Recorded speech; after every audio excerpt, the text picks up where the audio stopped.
Forum Purnawirawan TNI kembali menjadi sorotan selesai mendeklarasikan 8 poin sikap kebangsaan.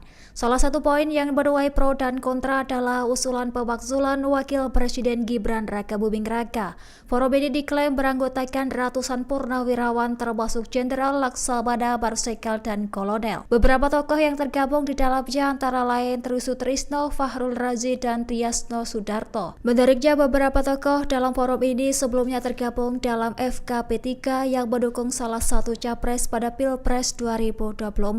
Sebagai informasi, FKP3 merupakan forum komunikasi purnawirawan TNI Polri untuk perubahan dan persatuan yang mendukung calon tertentu. Kini muncul kelompok purnawirawan lain yang justru mendukung pemerintahan Prabowo Gibran secara terbuka. Dukungan itu disampaikan. Download Tribun X sekarang, menghadirkan lokal menjadi Indonesia.